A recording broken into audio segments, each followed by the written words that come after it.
किशनगंज में पप्पू यादव ने बिहार में भेदभाव खत्म नहीं होने पर सीमांचल को अलग राज्य बनाने की मांग की चेतावनी दी। उन्होंने केंद्र और राज्य सरकार पर भ्रष्टाचार और नाकामी का आरोप लगाया है।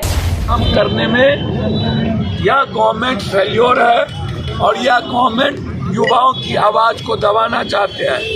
इंडिया गठबंधन के सारे नेता और इंडिया गठबंधन सबसे पहले इस देश के युवा और छात्रों की आवाज चाहते हैं कि आप सुनिए और उसके राइट्स की सुरक्षा हो और उस बच्चे के भविष्य को खत्म ना किया जाए, ये इम्पोर्टेंट है। लेकिन वहाँ तानाशाह की तरह ना तो बोलने दी जाती है और सिर्फ अपना एजेंडा चलाना चाहती है, सिर्फ मनमानी करना चाहती है। उन्हें कांग्रेस चालीसा के अलावा दूसरा कोई मतलब नहीं है, विपक्ष को खत्म करना चाहती है। इसीलिए यदि वो तानाशाह की तरह चलाए तो इस बार जो मजबूत विपक्ष है, जो लोकतांत्रिक व्यवस्था को मजबूत रखना चाहता है, ना वो डरने वाली ना वो झुकने वाली और तानाशाह को खत्म करेगी या मजबूत। संभावी चौधरी ने आप पर आरोप लगाया है, जो सांसद है, स्पीकर के साथ दुर्व्यवहार का आरोप लगाया है आपके ऊपर। सुनिए, ऐसे लोगों की चर्चा बंद करिए, समझ गए? स्पीकर से कोई बातचीत की, ऐसे लोगों की चर्चा करने लगते हैं आप, जिसकी चलिए वो बेटी है किसी की, मेरे लिए भी बेटी है। हम उनको कहेंगे कि ज्ञान सीखे, पढ़े लिखे, पहली बार आए हैं, बेटी की तरह काम करे।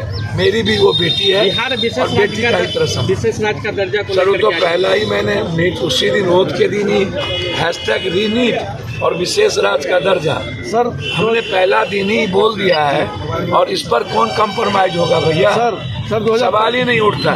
यदि इसी तरह ये सौतेलेपन का व्यवहार करते रहे और हमारे इलाके को नेगलेक्ट करते रहे तो उत्तर प्रदेश में ये 3 स्टेट बनाने की बात कर रहे हैं, तो लोग यहाँ भी सीमांचल की डिमांड कर देगा।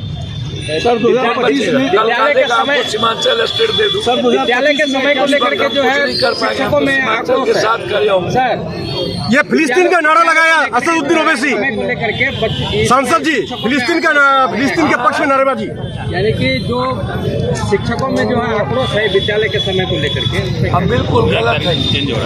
जिस तरीके से लगातार मेंटल टॉर्चर किया जा रहा है और बिल्कुल संविधान के विपरीत, सिर्फ मुख्य कानून, ये गलत है। मैंने कल भी कहा है कि कौन चला रहा है सरकार, कौन पदाधिकारी? मुख्यमंत्री जी तो चला नहीं रहे, तो पदाधिकारी लोकतांत्रिक मूल्यों को खत्म करने में लगे हुए हैं और इसके लिए पूरे शिक्षक समाज के साथ पप्पू यादव खड़ा है और उसकी आवाज बन के रही।